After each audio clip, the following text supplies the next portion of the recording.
Hello दोस्तों, स्वागत है आप सभी का आपके अपने यूट्यूब चैनल सक्सेस मिरर 2.0 पर। तो दोस्तों, आज हम पढ़ने वाले हैं एएलपी टेक्नीशियन में आने वाले 20 महत्वपूर्ण साइंस से संबंधित प्रश्न और इनसे रिलेटेड फैक्ट के बारे में भी। तो बिल्कुल भी स्किप ना करें और लास्ट तक बने रहें। और अगर आप हमारे चैनल पर नए हो तो सब्सक्राइब कर बेल आइकन को दबा लें। और लास्ट में आपसे क्वेश्चन भी पूछूंगा जिसका आंसर आपको कमेंट बॉक्स में बतानी है। साथ ही आप हमारे टॉप 20 क्वेश्चन में कितना अटेम्प्ट कर पाते हैं वो कमेंट बॉक्स में जरूर लिखेंगे। तो चलिए स्टार्ट करते हैं। हमारा आज का पहला सवाल है, निम्नलिखित में से कौन सी धातु प्रकृति में सबसे अधिक धात्विक है? और दोस्तों, किसी भी प्रश्न का उत्तर अगर आपको पहले से मालूम हो तो कमेंट बॉक्स में जरूर लिखेंगे। तो इसका सही उत्तर क्या हो जाएगा हमारा? Option number A, caesium. Caesium दोस्तों प्रकृति में सबसे अधिक धात्विक तत्व है और इसका परमाणु क्रमांक कितना होता है? 55 होता है। हमारा अगला सवाल है, जब एक ही तापमान और दाब पर सभी गैसों के समान आयतन को मापा जाता है तो उसमें कणों की समान संख्या होती है। उपयुक्त नियम को किसने प्रस्तावित किया था? तो समान तापमान और दाब पर सभी गैसों के समान आयतन को मापा जाता है, इस नियम को किसने प्रतिपादित किया था? इसका सही उत्तर हमारा हो जाएगा option number C, Avogadro. Avogadro ने समान तापमान और दाब कर सभी गैसों के समान आयतन को मापा था। हमारा अगला सवाल है, और दोस्तों ये बहुत ही इंपॉर्टेंट सवाल है, इसका उत्तर आप हमें कमेंट बॉक्स में लिखेंगे। सुपरसोनिक हवाई जहाज प्रघाती तरंगे सृजित करते हैं, इन्हें क्या कहा जाता है? जो सुपरसोनिक हवाई जहाज प्रघाती तरंगे सृजित करती है उसे क्या कहा जाता है? इसका सही उत्तर क्या हो जाएगा? कमेंट बॉक्स में लिखेंगे। तो इसका सही उत्तर हमारा हो जाएगा option number A, sonic boom. Sonic boom कहा जाता है जो सुपरसोनिक हवाई जहाज में प्रघाती तरंगे सृजित होती है।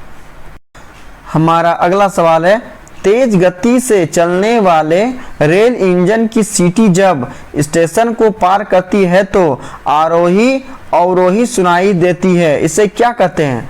तो दोस्तों, जब रेल की इंजन जब पार होती है स्टेशन पर दोस्तों तो अक्सर आवाज क्या होता है दोस्तों? कम ज्यादा सुनाई पड़ता है। तो इस प्रभाव को हम लोग क्या बोलते हैं? तो इसका सही उत्तर हमारा हो जाएगा ऑप्शन नंबर बी, डपलर प्रभाव। डपलर प्रभाव के कारण ही दोस्तों रेल इंजन में जो सीटी बजती है वह कम बेसी अर्थात आरोही और अवरोही सुनाई देती है। हमारा अगला सवाल है, पालक में निम्नलिखित में से कौन सा अम्ल पाया जाता है? और दोस्तों ये बहुत ही इंपॉर्टेंट सवाल है। साथ ही आज हम जो आपको टॉप 20 क्वेश्चन बता रहे हैं ये सारे के सारे इंपॉर्टेंट और 100% रियल आपके एग्जाम में आने वाले प्रश्न हैं। तो सभी प्रश्नों को अच्छे से देखेंगे और उन्हें याद करेंगे। साथ ही दोस्तों लास्ट तक बने रहेंगे। अगर आप हमारे साथ लास्ट तक बने रहते हो तो ये आपके एग्जाम के लिए बहुत यूजफुल होगा। तो इसका सही उत्तर हमारा क्या हो जाएगा कि पालक में निम्नलिखित में से कौन सा अम्ल पाया जाता है?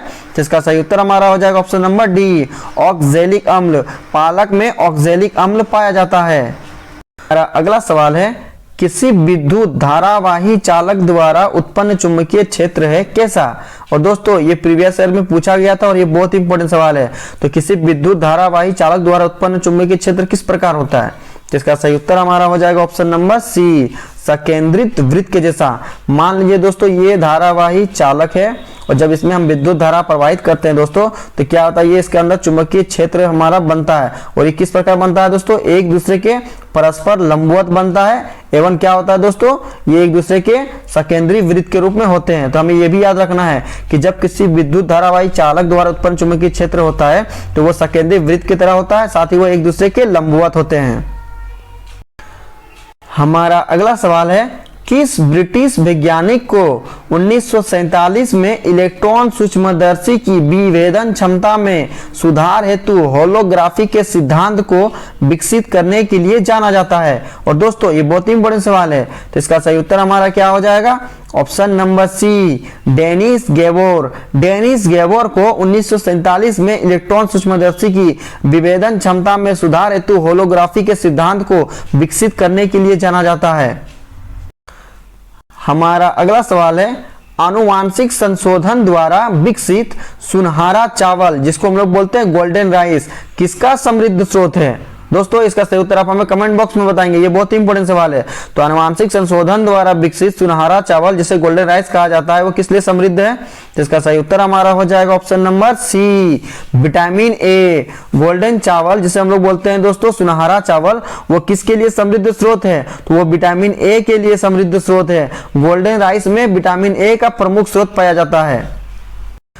हमारा अगला सवाल है, हमारी नाक कान, श्वास नली और स्वर यंत्र में उपस्थित विशेष प्रकार के संयोजी उत्तक का नाम बताइए जिसे हम मोड़ सकते हैं। तो इसका सही उत्तर हमारा क्या हो जाएगा? ऑप्शन नंबर ए, उपास्थि। उपास्थि हमारी नाक, कान और श्वास नली और स्वर यंत्र में मौजूद होता है दोस्तों, जिसे हम लोग क्या करते हैं, उसे छू करके मोड़ सकते हैं। हमारा अगला सवाल है, एक चिकित्सीय उपकरण जिसे इंडोस्कोपी बोलते हैं दोस्तों, वो किस सिद्धांत पर काम करता है? तो इंडोस्कोपी किस सिद्धांत पर कार्य करता है? तो इसका सही उत्तर हो जाएगा हमारा ऑप्शन नंबर सी, पूर्ण आंतरिक परावर्तन। पूर्ण आंतरिक परावर्तन के सिद्धांत पर इंडोस्कोपी कार्य करती है। हमारा अगला सवाल है, निम्नलिखित में से किस गैस का उपयोग तेल के ताजे नमूने को लंबे समय तक भंडार करने के लिए किया जा सकता है? और दोस्तों ये बहुत ही इंपॉर्टेंट सवाल है, तो इसका सही उत्तर हमारा क्या हो जाएगा? ऑप्शन नंबर सी, हीलियम या नाइट्रोजन।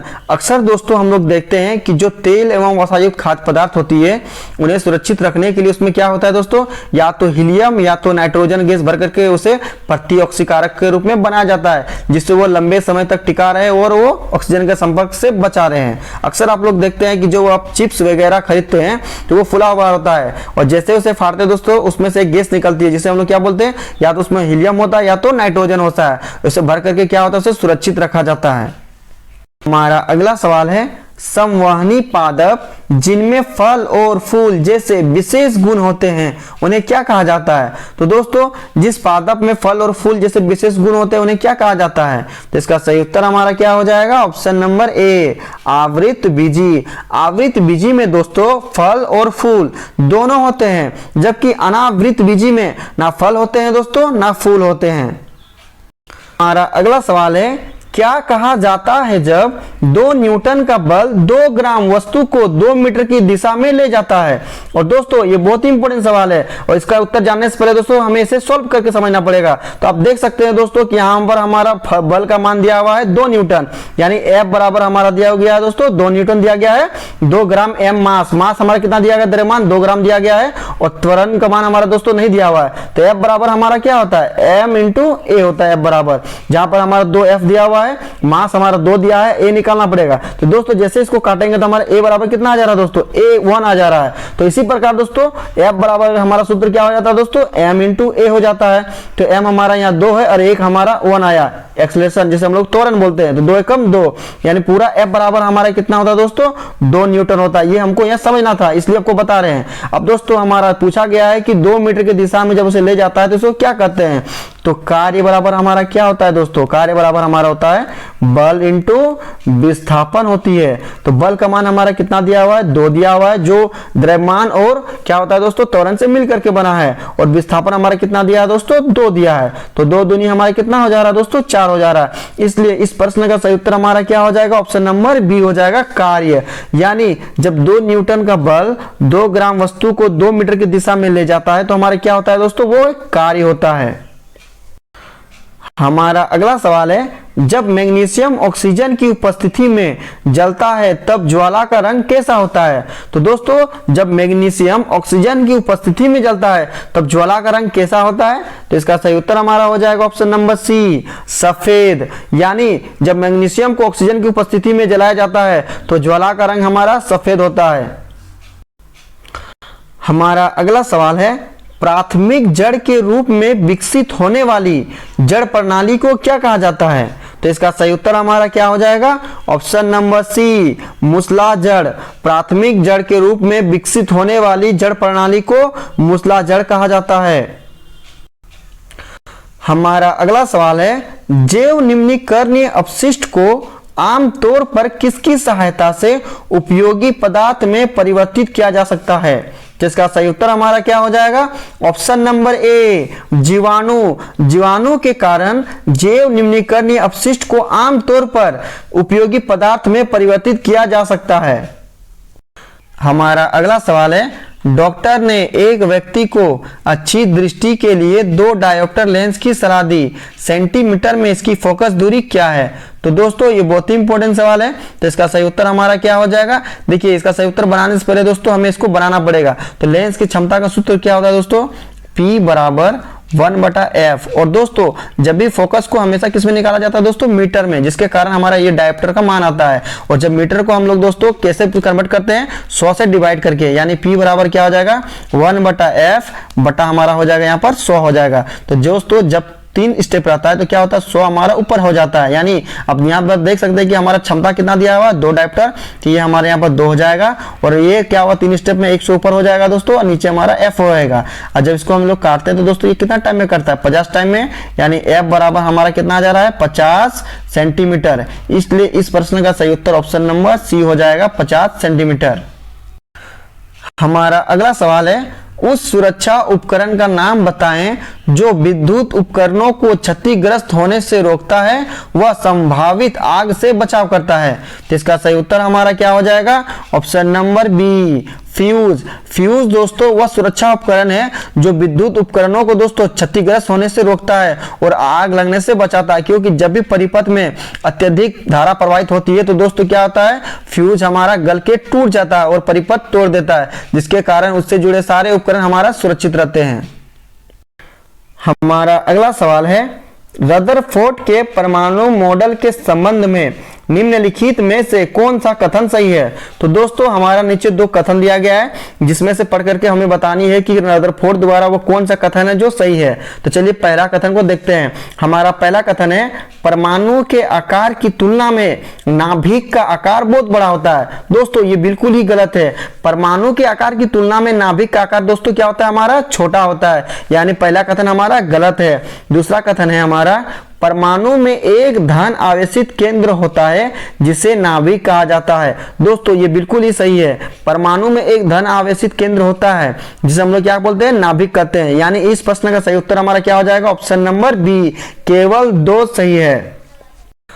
हमारा अगला सवाल है, और दोस्तों आज का हमारा ये अंतिम प्रश्न है। साथ ही आज हमने जो आपको टॉप 20 क्वेश्चन बताया ये सारे के सारे इंपॉर्टेंट और 100% रियल आपके एग्जाम में आने वाले प्रश्न हैं। तो सभी प्रश्नों को अच्छे से देखेंगे और उन्हें याद करेंगे। और साथ ही दोस्तों जो भी हमारे चैनल पर नहीं हो सब्सक्राइब कर बेल आइकन को दबा लेंगे। और दोस्तों जो अभी तक लाइक नहीं किए लाइक कर दें और ज्यादा से ज्यादा शेयर करेंगे। दोस्तों जो भी आपके दोस्त एलपी टेक्नीशियन की तैयारी करते हैं उन्हें शेयर जरूर कर दिया करेंगे। तो चलिए प्रश्न की ओर बढ़ते हैं। हमारा आज का अंतिम प्रश्न है, जब कोई व्यक्ति जल में तैरता है तो जल का दाब व्यक्ति के कर्ण पटल पर महसूस होता है। तो यह दाब किसके कारण होता है। अक्सर दोस्तों जब आप तालाब में नहाते हैं दोस्तों तो देखिएगा कि क्या होता है कि हमारे कान के सतह पर दोस्तों हमें ज्यादा दाब महसूस होता है, प्रेशर महसूस होता है। तो यह किस कारण से होता है। तो इसका सही उत्तर हमारा क्या हो जाएगा ऑप्शन नंबर सी, व्यक्ति के ऊपर जल के बाहर। चूंकि दोस्तों गहराई में जितना आप जाओगे दाब आपका क्या होता है दोस्तों बढ़ते जाता है, जिसके कारण क्या होता है ऊपर की ओर वो ठेलने लगता है। तो हमारे इसका सही उत्तर क्या हो जाएगा, जब हमारा कान की सतह दोस्तों क्या होता है जब बाहर होता है जल के बाहर